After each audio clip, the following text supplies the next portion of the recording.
Welcome to a very, very special edition of the Branded Podcast, where we encourage you to stir up faith. And I want to remind you, the stirrups on a saddle, if you didn't know, are those things you put your feet in to keep you balanced, and the ride might get a little bit bumpy, but those stirrups help you focus in. And that's what we want you to have, a faith that keeps you in the saddle.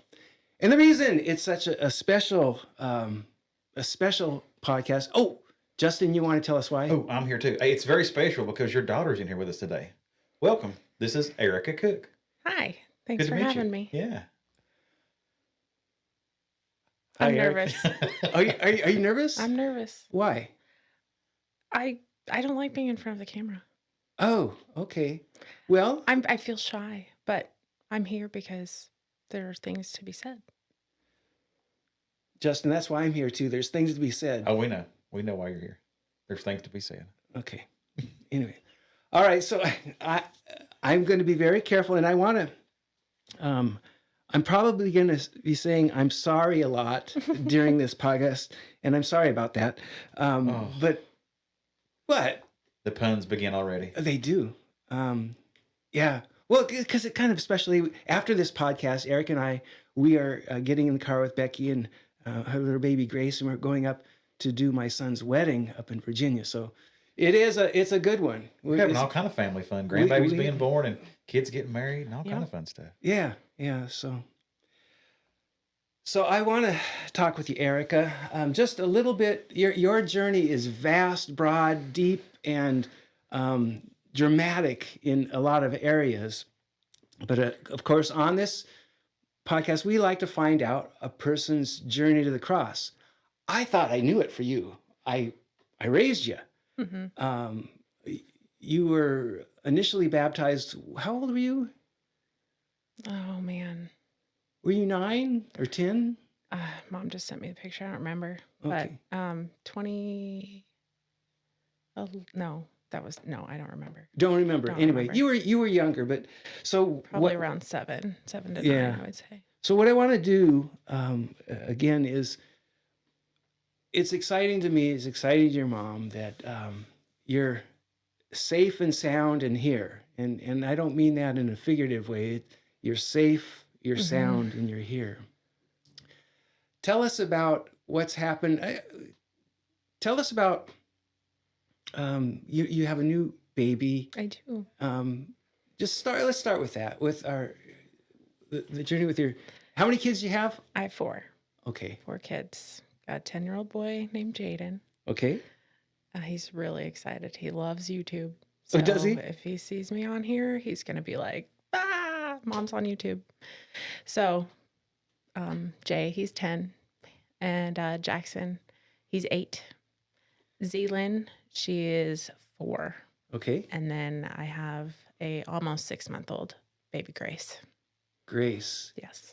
And that's named after... Oh, that's a story in itself. So January of 2024, January 12th, 2024, I was supposed to be working, and that morning I just didn't go to work.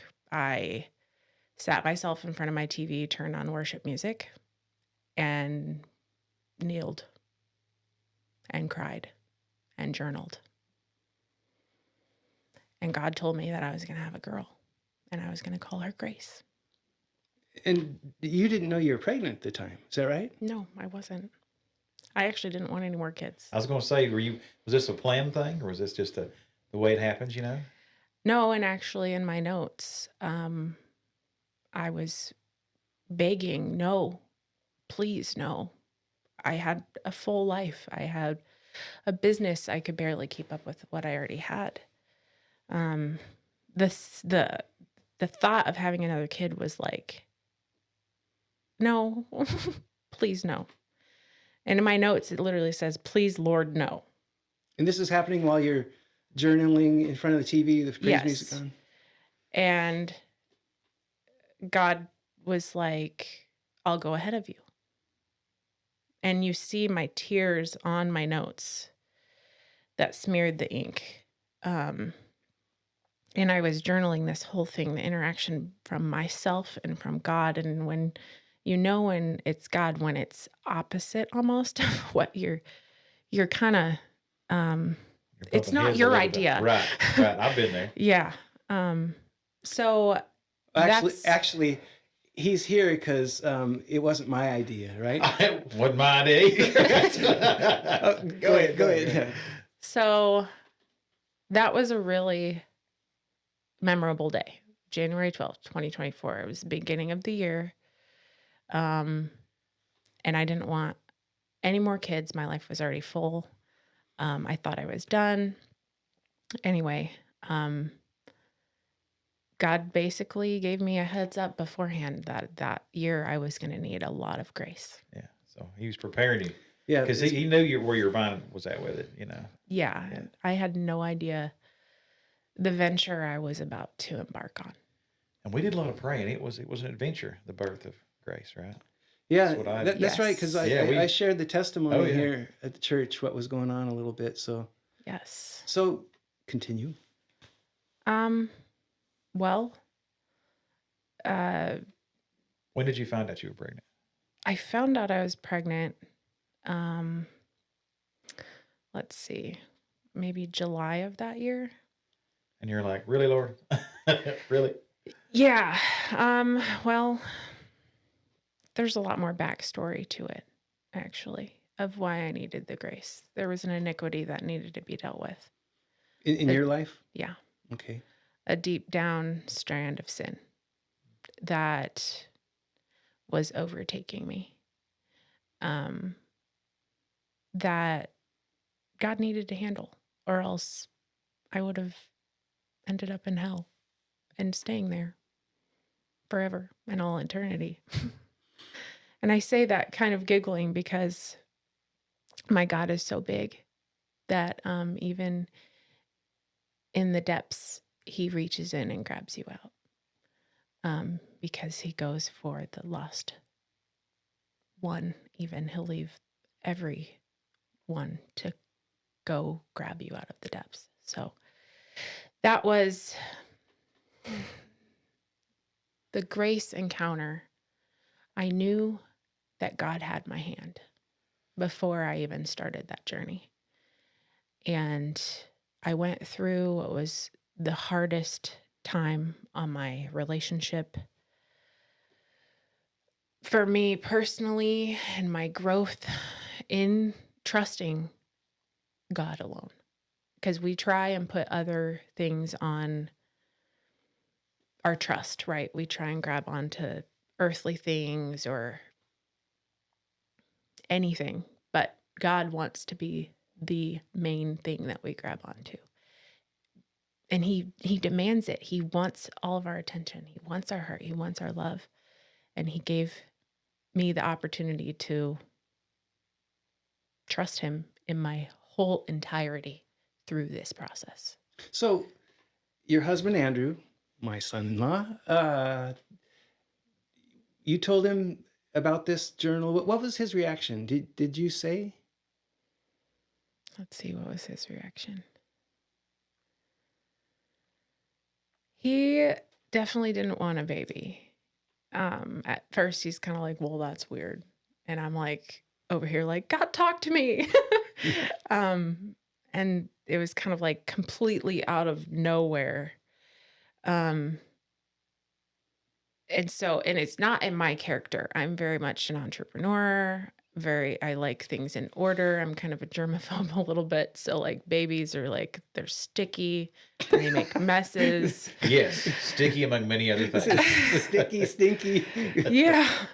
So it was a little bit out of my character. So I think he probably recognized that a bit. But he trusted in God. So like, I don't think he was ever like, well, no, that wasn't, so. You said your next oldest was like 6 or something like that. My what? Your next oldest child? No. 4. 4. I've got a 4-year-old 4. girl. Yeah, I've got 2 boys and then now 2 girls, but. Yeah. So you were kind of out of the baby phase as far as you all were concerned. Yeah, we were about out of diapers. we were free sailing. It was about to be real. I mean, what I thought was going to be real easy, They're like all- out of the baby stage. All houseboken and ready to roll. Yeah. Exactly. We went through, me and my wife went through the same thing. We thought we were done, and there was one more later on that came. So we'd already got rid of all the baby stuff, and here Yeah. comes another one. So I do want to interject a little bit of, you've had some challenges, some major challenges in the spiritual realm, and it could be that this was one of the initial instigators, or this lit the fuse towards a journey that the spiritual life blew up and things became more real, and you started seeing things and hearing things and speaking things, and that was do you think that, or was that the initial time that well, let's set the stage here. Let's go back. Okay. We usually start off, but we know you know the history, but everybody else doesn't. So obviously you raised in a Christian home, and you're kind of a PK, Oh, yeah. pastor's kid. Yeah. So talk about just briefly your younger walk in faith. Was it a rocky one? Yes. Okay. Oh, yeah. Yeah. I guess you would say the black sheep. You were the slightly rebellious one. Is that what it is? Well, oh maybe Dad should be. okay, maybe this Is this question for you, okay, Tristan? no, look, okay. I would say Here's I was here's pretty a good memory. kid. Here's a but- memory, and maybe this will set the stage for what came even into the teenage years. I remember when you were probably 2, maybe 3, but around 2, walking around and stuff, and your mom and I we had a moment in the living room. We were giving ourselves a hug, standing there in the hug, and here you come running down the hallway, and you promptly, group hugged around our legs, and then proceeded to throw up all over our feet. So you were that one. Yeah. Oh, okay. Now it makes Yeah, sense. so that It happens. There's always So- one. Yeah. I don't. And life wouldn't be near Luckily, I as don't fun remember without that that. one. Yeah, okay? that one. Yeah. That one. But that's, teenage years, behavior continued. No, I don't know. I was pretty good. From the people I knew, I was a decent teenager. I was rebellious, if you want to say that in the church's eyes. Okay. But I have a big heart, and Yes, it I does. always brought in kind of the person on the outside when it came to school that was left out. But yes, I adventured a little bit. I mean, I snuck out a little bit and drank some Teenagers sneak out of the alcohol house? What? and yeah, I Okay. mean, I dabbled, but ultimately I stayed true to knowing that God was in charge, and my parents were pretty flexible as far as discipline and grace. I remember multiple times where my dad was like, "Okay, this is grace. We're giving it to you." So I knew what that was because I'd been given that. Yeah. Because I had done mistakes in my life, and my parents literally like, "Okay, here," and they gave it to me. So that kind of was pictured for me in a realistic way of what discipline could have been. But I was given grace instead. Well, obviously you've gotten quite connected with your spirituality. What point did you kind of start pursuing a relationship with the Lord? Oy. Well, probably it's been seasons. Gotcha. So before I was married, in college, like around 2012, I went to Montana State University, and that was kind of the parts of it were rock bottom in a sense of feeling just alone and longing for love as a young girl, ready to get married and start having a family. And so I remember going to a Calvary Chapel there in Bozeman, and just praying for a man to be a gentleman, to be different from the normal male. The right man, the man for you. Right. Yeah, got it. Just more of a gentle, you know, spirit, opening up doors as a gentleman, kiss my hand, you know, things like that, like more of a fairy tale type of male figure. Anyways, not long after that, I had gone through pneumonia and was unable to be in college. I ended up having to drive home, a 10-hour drive home sick. I actually had like 103 fever. I had pneumonia, and I got home just in time. I went to the doctor. My mom took care of me. She took me to the doctor, and the doctor was like, if you would have waited one more week, we would have had to hospitalize you because your lungs were filling up with fluid. Well, anyways, I was at home with mom and dad taking care of me, and I was there for a few months. I missed school. But on my way back through Spokane, I actually met up with my husband now. And I remember he kissed my hand, and it was kind of like God was like, it was like that one little touch that I needed. That was like, this is interesting. And that's when I really started like feeling the spirit, if you would, of like, I asked and I saw something physically take form. So Andrew's actions, and you knew him in high school. You went to high school with Andrew. Yes. And so you met up in a different part of Washington State. But Andrew's actions initiated your new awakening to the things of the Lord. I guess so. I never put that together, actually. Well done, Andrew. Good job, buddy. He's going to be excited about that. Wow. Yeah. Yeah, I really hadn't put that together, but I think that's really when I started, because I prayed and prayed so hard because I was very, very like, I don't know, it's lonely, like in college, and I was in the middle of a state where I had friends, but it's like, you know, but there's, I don't know, there's just something about being a young girl and you want love. And he kind of, I didn't know what falling in love really looked like until he came along. And we never stopped talking after that. And then we got married, and we've got 4 kids. So did y'all start pursuing the Lord a little bit together after that then? That's been a rocky journey, to be honest. Okay. Andrew's family is not necessarily faith-based. Okay. I think his dad would say They're wonderful people. They're wonderful. Yeah. They're like, they have shown me a lot. This is kind of a weird thing to say, but they've shown me a lot more of what I feel like is Christ's love than necessarily the church. From my perspective, the church hurt me a lot more. But I was really close to the church. I was like in the yuck of the church because I was so close. Yeah. But the church also held me up in a way that I didn't understand until I got older.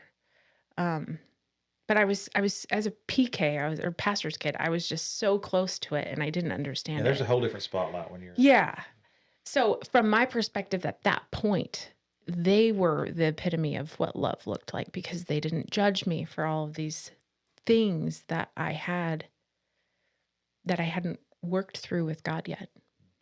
Yeah. So I didn't ever feel judged by them. I felt that they gave me open arms right away.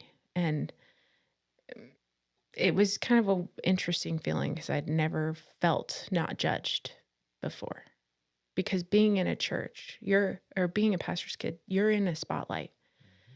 So everything I always did was, well, it's not good enough because it's not Christ. So I always compared myself to... Do you feel you were always expected to be perfect? Yes. Yes. But I think that's something that I put on myself, but I didn't realize it. And I was always pointing the finger at everybody else, that was the expectation. But really, it was, my comparison was Christ. I mean, how am I not going to feel dirty? You know, I grew up around Christ-like people. How am I not going to feel dirty. Or less than. Right. I'm sorry. I'm visualizing a white sheet of paper. And so if you put white sheet of paper next to something that's cream or a different shade, Yeah. it always Tinged. will look dirty. Yeah. So when compared to Christ in itself, yes. I mean, I've been surrounded by amazing people my whole life. It wasn't until I was removed from that environment that I really started seeing what Christ was, because I was surrounded by it my entire life. So then I merged into the, I guess, real world, if you would, and found the depths. Got swallowed up in all sorts of sin. There's a lot of mess out there. Yeah. Yeah. And I didn't understand why my husband was, telling me I needed to be careful and shouldn't trust these people and having just anxiety. I was like, what? You just trust God and call it a day, Like I never had to worry about anything because I was surrounded with the church my whole life. And so they didn't understand. It looked like I was a naive little girl that just wasn't scared of a stranger or, I guess, stranger danger. Would you classify it as being naive? I guess I don't really know what that means. Oh, well, that you're just totally unaware, and you haven't been injured enough to develop defenses against things. You're just open. Mm-hmm. Sounds to me like that bubble that you were in that made you feel so judged all the time. Once that bubble was removed, you didn't realize how the world really was, and that you've been protected so much that you didn't realize the shield had kind of came off. Yeah, I guess. Oh, that kind of you were in a spiritual hamster ball. Right. Okay. Yeah. Spiritual hamster ball. I think it's the first time that's probably ever been said. But okay. You know what a hamster ball is, right? Yeah. Okay. It's the creativity that's giving you that image. I understand that. But yeah, no, I mean, essentially, yes. And so when I ventured outside of that is when I was starting to understand what I originally had my whole upbringing. So once I had kids, it was kind of like, oh, I can't actually be there all the time. I sure try, but there's a certain amount of you have to let go and you have to let God literally do it. Like I can't be around my son all the time, especially when I have 4 now. You can't physically be protecting them. I can't be a helicopter parent. I have to literally trust God. And that's where I started understanding why my parents raised me the way they did. And so now my main thing is, and I remember my dad telling me this as a kid, like, I don't really care what you do in life as long as you know Jesus. Like, my parents always supported me with school, sports, whatever we wanted to do. Never did I don't know if I ever got yelled at for my grades. He literally would be like, as long as you know Jesus, he'll take care of it. Some of the kids just didn't like me because I didn't care what kind of grades I got. I don't care. My question is, you're a color outside the line kind of guy. Tristan. Yeah, well, it's like, are you trying your best? Yeah. Okay. Yeah.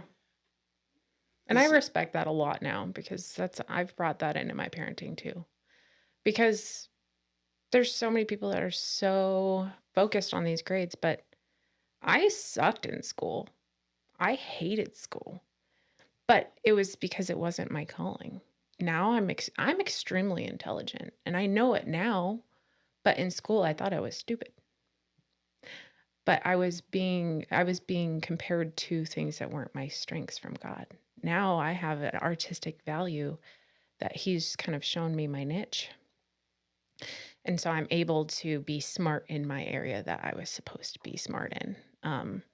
So that's been really freeing as I've grown into a mom and my kids are in school and they compare themselves. And all I can say is, you know what? Maybe this just isn't your area, but do your best always. And outside of that, I mean. Yeah, I think one of the things that was my strong thing is all I cared about is that you learned how to learn. Mm-hmm. it doesn't matter if you remember this or that or the other, but if you try to be teachable. If you can be teachable and you learn how to learn, you'll be fine. I've always said, to me, looking at it from an artistic perspective, like you all like to be and creative, school, look at you. That's so nice. I'm trying really hard. So no, school is like a zoo. Okay, it smells like one too a lot of times, but no, you got all these different animals. You've got birds and bears and fish and just every animal you can imagine. Okay, and today's lesson is climb a tree. Okay, well, the bear and the monkey and all those things have no problem climbing a tree. A bird can fly up, but the fish just looks at you and goes, "I can't climb a tree. I'm a fish." Yeah. And so sometimes you feel like that fish. And, I like that. Very good. Yeah, you can't ask a fish to climb a tree. No. So. No, not unless it's in a raccoon's mouth. Yeah. Okay. But moving on. But partnership. Yeah. Yeah. Okay. I like that. I like that illustration. So, you made it through the zoo. I did. Barely. Oh, school is hard. But now, I mean, you are, your own business, and do the CAD, computer animated design. Mm-hmm. Did I get that right? Yeah. Where do you live currently? I think it's I'm in Washington State. Okay. Yeah, Spokane, Washington. We never talk about Washington State in this podcast.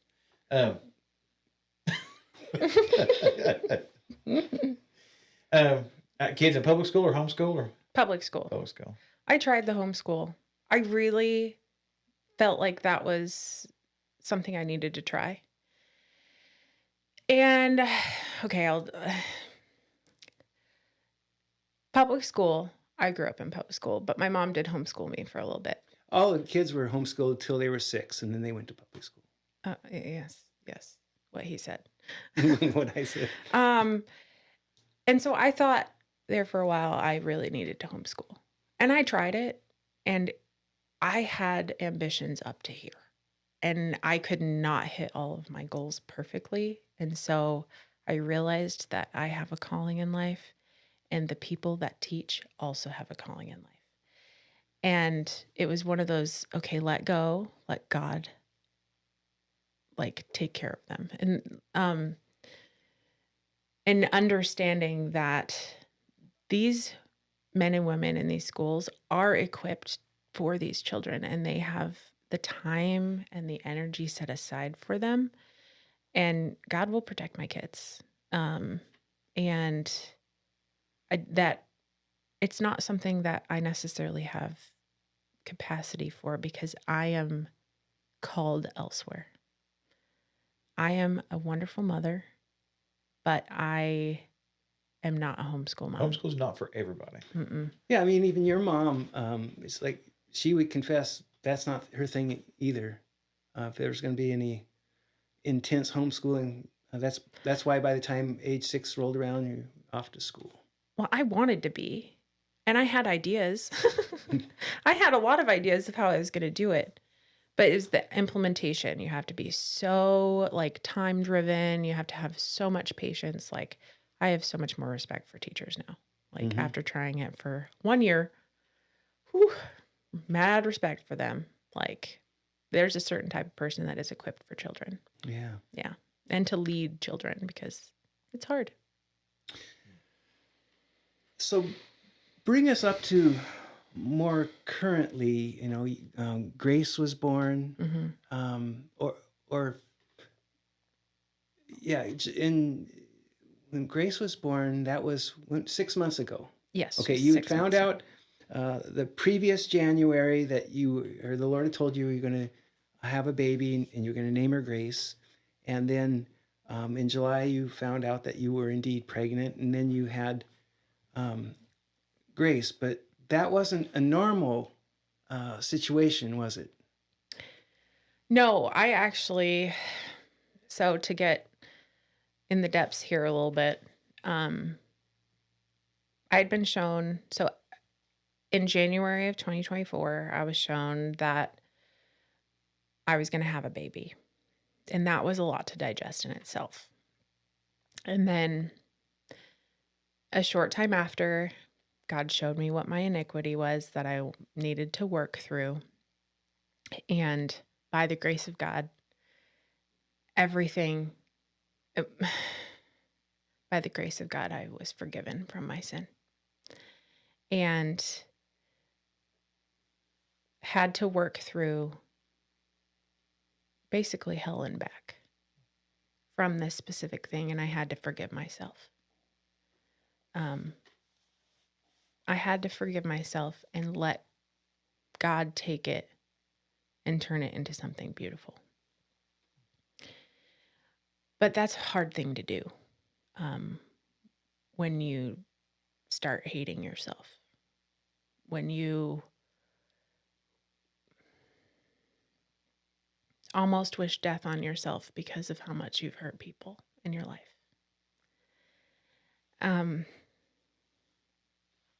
And God worked me through the darkest season of my entire life, of mistakes over and over, of thinking that we think we're going to be one thing when we're an adult. And then we tend to do the opposite of what we want to be when we're not following God. And so venturing back, God has brought me through a very, very dark season of forgiveness for myself, of expectation, of not judging others, not judging myself, being almost neutral in love, and loving everyone exactly where they're at without any sort of judgment, because everybody has a unique story, and never putting on any sort of opinions right out of the get-go, because we don't know where people are. Mm. Just because somebody drives a fancy rig or has what appears to be money, you don't know if they can even make their bills or not. We always have this opinion right out the get-go. Or if somebody cuts you off, you don't know, are they on their way to have a baby? Because that draws me into my next. This was not a normal delivery. No, it wasn't. Okay. Actually, so I had a couple of scares with my labor.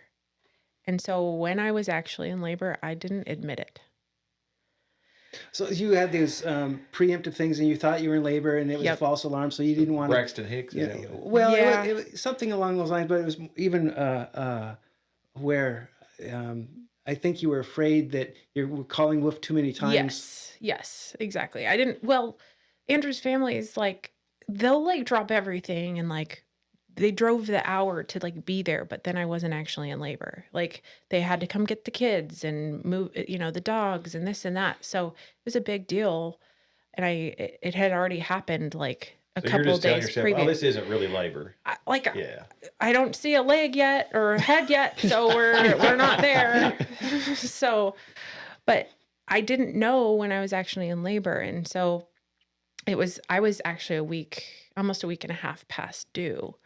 And so I was starting to have a lot more pain, and I wasn't admitting it. I was breathing through it, and my mother-in-law actually had come to get the kids an hour and a half before I had her.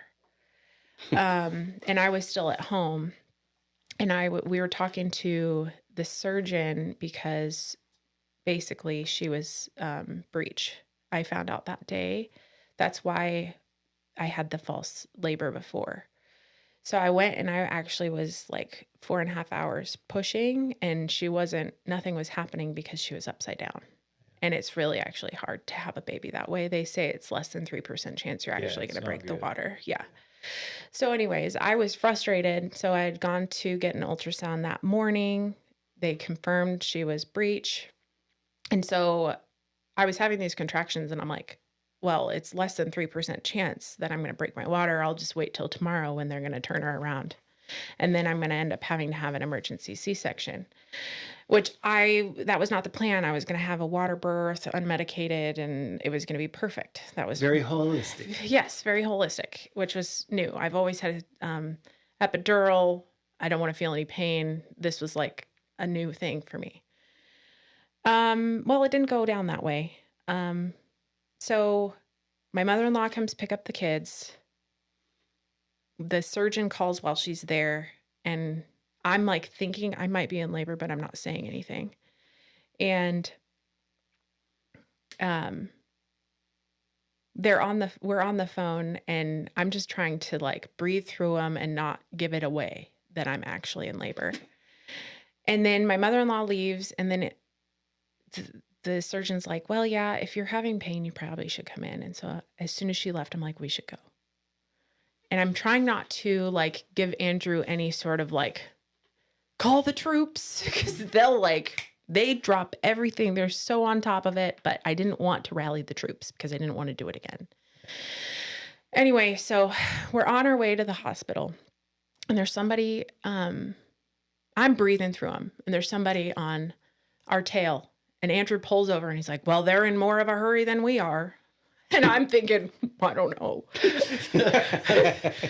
Hopefully we don't have this baby in the car, because I'm feeling it at this point. Anyways. That's such a guy husband thing to say. Yeah, they're in more of a hurry than we are. And let them go around. But it was such like a calm moment, because, I mean, we have road rage sometimes. But Andrew, in that moment, it was hilarious because he was so calm.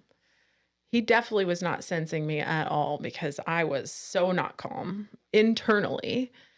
I was like that, because when you're in that amount of pain, you're so hyper aware of like, why are you pulling over? We need to go. But I was like vocally quiet.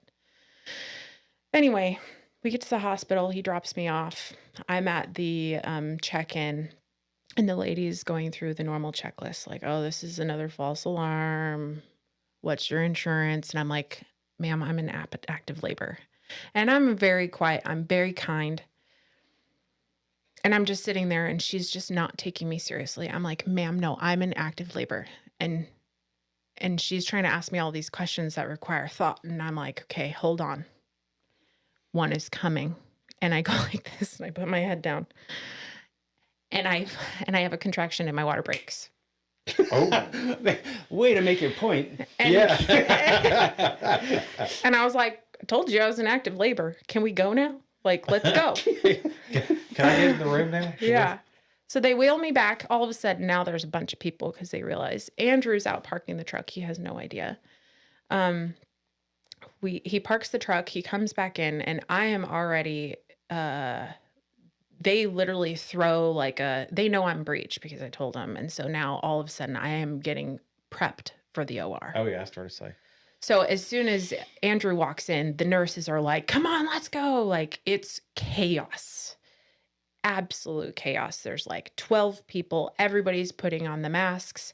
They're throwing me around, wiping me down in places I didn't even know needed to be touched. It was so intense. And I'm like, I was not mentally prepared for this. I was going to have a baby in a bathtub, and it was going to be like Zen. I was going to be, yeah. So he walks into chaos, and then all of a sudden things shifted. The doctors weren't talking to us. I was in so much pain. I was in so much agony. That when Andrew and he could feel me. Like, I don't know, like between a husband and wife, you can like sense each other. It's almost like you could like finish each other's sentences. Like there's like this spiritual connection between husband and wife. Well, when he looked in my eyes, like I didn't know, like I thought I was going to die. I don't know. There was just this sense like I was so terrified. So when he looked into my eyes, I could just feel him. He was so scared. I was so scared. My oxygen levels were weird. I mean, I was in so much pain. Anyway, it was one of the most dramatic moments of my life. And then we were separated because he couldn't go to the OR. And we were wheeled out of the emergency room. It was about 4 doors down. Between leaving the emergency room door, I was like, hey guys, I think she's coming out. And there's a baby happening here. The doctor's not there at this point. They had paged him, and Andrew didn't know any of this. He has a different story, which would probably be interesting to share. His is a lot more detailed probably than mine, because I was a little distracted. A little bit, yeah. So I'm like, hey guys, I think it's happening. And so she was out by the time we got to the OR room. And the doctor wasn't even there. And she came out breech. But was successfully delivered Way. So with the thing that they're scared with is that your natural contraction will get the baby out, but it stops. And then they're worried that the head will get stuck. And so I had to do that part naturally because the contraction had stopped. So at that point, your body isn't naturally pushing anymore. Right. So it was out of really God's strength got me through that last push. And Andrew had missed it, but he was right down the hall and he came in and it was one of the most intense moments. But everyone was cheering and it was a hallway birth. And everyone, even now, Andrew is working with a guy that his wife is a nurse for this hospital that I delivered, and she knows our story. Like it's throughout the hospital. Like they remember Weren't you this being day. somewhat vocal too? Oh yeah. I was yelling, God, I need relief. God, I need relief. And then when we were wheeling back and I had her in my arms, I'm like, praise Jesus. All through the halls, like, God is good, God is good, God is good. And I was able to like just the whole time I was just praying and holding on to the like side, like, God be with me, God be with me. Like, I don't know if I was saying it out loud or if it was inside, but that's what got me through the natural agony. So do you think this whole experience with Grace being pregnant and the birth and everything happening the way it did, was that part of kind of the spiritual ups and downs you've been going through the time? Do you think that was part of God's plan, the way it all happened that way? Oh, for sure. 'Cause he changed my heart from not wanting a baby to longing for a baby. And that's something we kind of skipped over, but I was so excited when I got pregnant, which was a nice change from, not that I wasn't excited for the other ones, but it was more, I didn't understand the spiritual connection between mother to infant because I'm just like a really go. I didn't have like the softness to long for a baby because I've been so blessed. I know some people aren't blessed with the ability to have babies and they have that longing for an infant. They cherish when they get the results and they, I've been so blessed. It's been like, I think that I want to have a baby and I have a baby. So it hasn't been difficult. So this one was different. When I found out I was pregnant, it was like, whoa. I saw how God had changed my heart from no, Lord, no, to cherishing, seeing the results. Seeing that heart change in yourself, I mean, it's one thing to say it out loud, but when it's your own heart that you've seen, it's kind of a really interesting spiritual adjustment. I don't know. Does that make sense? Mm-hmm. Yeah. Yeah. So it was definitely God, like 100%, because my heart was real against it at first. But now, she's like my favorite. I mean, not my favorite. I can edit that. No, it's okay. But he won't. No. Well, and this is what we tell our kids too. It's like it's not that we have favorites. It's that it depends on the moment. Every experience with every child is different. So, well, yeah. I mean, I've got 5 kids, and my friends like to aggravate me that I've gotten kids every way you can have kids, what the world calls stepkids, adopted, biological, and they're all mine. I love them all, but they all came through different circumstances, So I can understand what each experience kind of dictates sometimes the relationship with that child. So. Yeah, and it does. what I would tell you kids, about favorites for kids, it's like, you're my favorite second oldest daughter. Right. Or and you can say with Grace, she's my favorite youngest daughter. And then that's true. Well, and I just mean like she's in the baby stage right now. I'm cherishing every moment because I know she's my last. And so I'm taking it a lot slower is what I mean. Like, it's not that she's my favorite. That's not it at all. Jaden is my favorite for specific things of reasons why he's my Jaden. Jackson is the reasons they're each individual child has their own unique abilities, which is kind of like how God is with us. Like we're all so different, and it's specifically those things that he loves so much about us, those quirks, those things that make us us. But right now I'm just I'm enjoying this baby season because it's wrapping up a chapter of babyhood.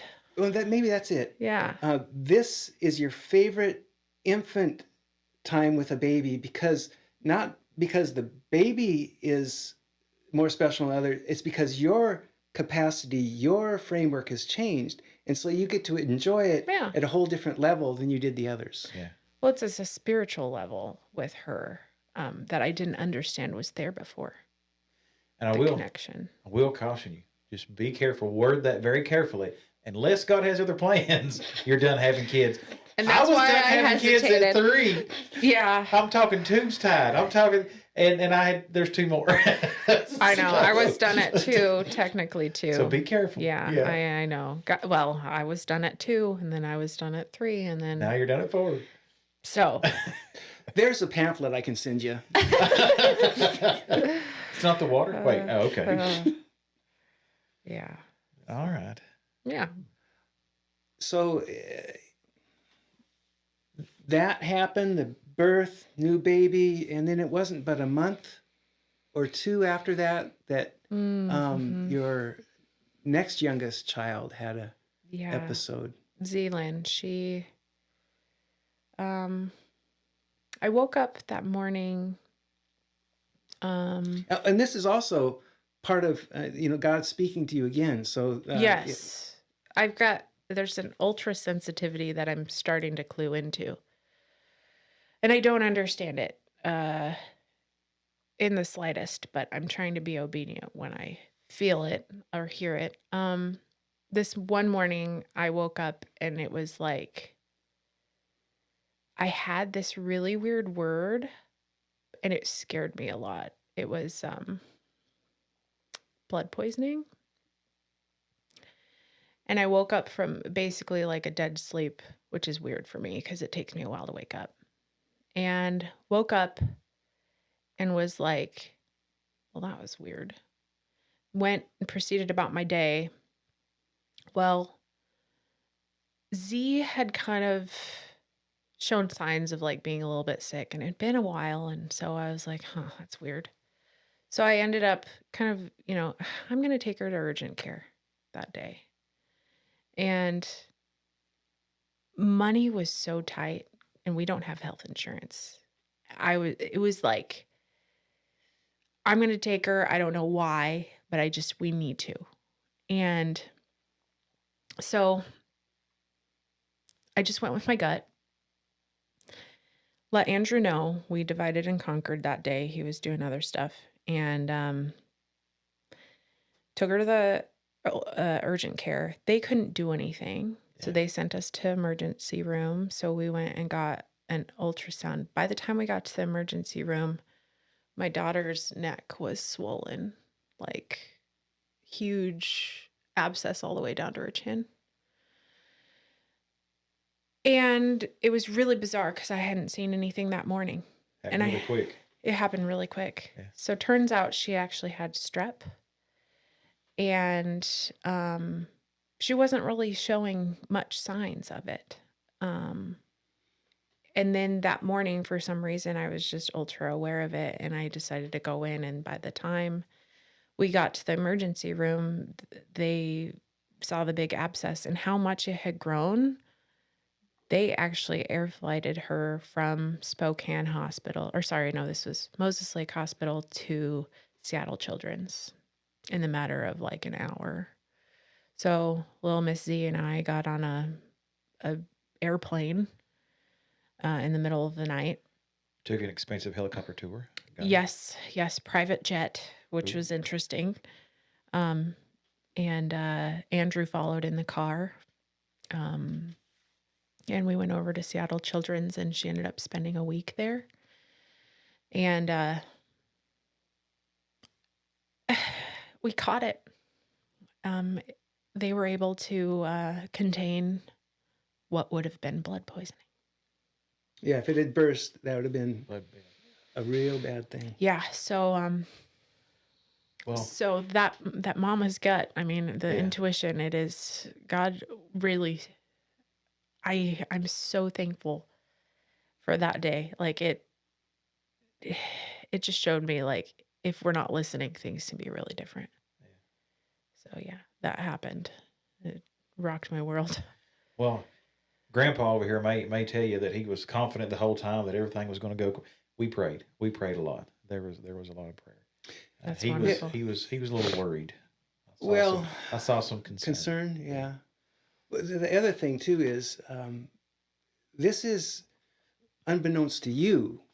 The church knows you because Wednesday nights and so there's times of prayer and it's been around and people have prayed and interacted and Sammy, she's reached out to you and it was fun to see her meeting you last night at the service. But the fact that you're sitting here,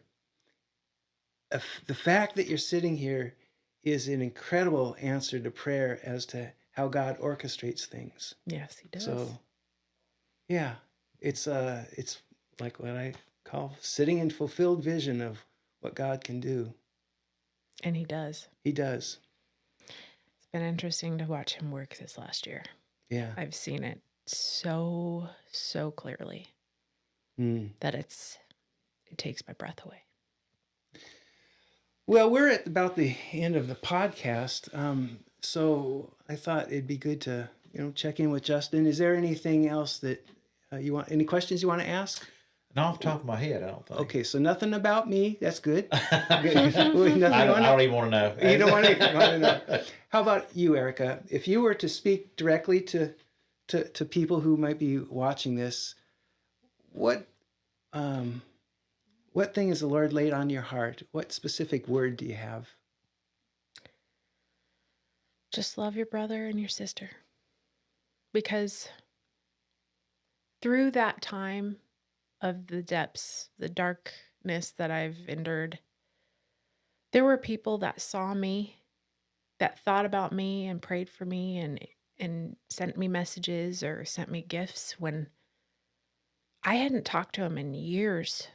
And they just thought about me, but it was God lining it up. But like, just don't judge your brother or sister. Love. See people. Show up when you can. I mean, God uses you even though you don't even realize.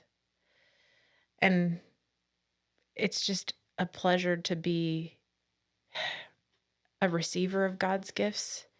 But when you can be the one to do the blessing, that's obviously more fun. But when you're in the receiving, when you don't have capacity to be the one blessing others and you're receiving that blessing, God uses it in a different way. That makes actual stamps on your heart that you will never forget. Kind of like a brand. God It is. It's like brand. It is. And throughout this process, I've done a lot of journaling, but like, these are things I have so much fire for because they're literally branded on my heart. And you're in the right place. Yeah. Branded podcast. Yeah. So ultimately, we all tend to judge deep down, regardless of if we admit it with our mouth or not. But what I'm saying is when you feel that judgment deep down, take a breath. Remember, God loved you, forgave you. This is what I tell myself. Forgive them. God forgave you. Forgive them, for they do not know what they do. That's repeating that in my head has gotten me through this season, and I've held on to that because I've received forgiveness for the depths of my yuck. So I cannot judge anybody else because I have no idea what their yuck is. And that's God's thing to handle. It's not mine. The interesting part of your testimony to me is the fact that as a PK and being kind of in the spotlight, you got, kind of church hurt and Yes. through all that kind of stuff and felt judged. And you found peace and acceptance and love kind of outside the church. And they're great, wonderful people, but they weren't necessarily, in church spiritual people like you think of. But it goes to show, like you said, God uses anybody and everybody for his greater good. He does. And those people loved you back into a good place. And then now you're getting your spiritual footing, and it's just amazing. It's awesome. And to add on to that, as I've kind of gone through this endeavor, I crave God's people more and more now. Whereas before it was, yes, I was church hurt, but now I'm like, okay, where are my Christians at? I need you. Now I crave Christian interaction because I understand the difference now, but I didn't then. Yeah. I didn't understand the depths of it. So now I crave church people. I crave going to church. And before it was an obligation. Now I'm excited. Like halfway through the week, I'm like, okay, when's church? Okay. I don't know if I'm going to be able to wait that long. So then, it's the other things that will suffice: worship music, reading my Bible, things like that, interaction with other Christians, but craving Jesus's people. Amen. Awesome. Amen. Well, thank you, daughter, for being here. Thanks, Erica, for joining us. Thanks for having me. Yeah. So, Justin, go ahead and close us out. You want to do the thing? Do the thing. Okay. As always, be sure to like, share, subscribe. Hey, comment down below. What do you think about today's podcast? Does Erica say anything that sparked some conversation? You put it down below. We're glad you're here. Go out and tell somebody about Jesus this week. Thanks, y'all. Thanks for tuning in. We'll see you next time on the Branded Podcast. Did that seem sincere? Yes. Oh, good.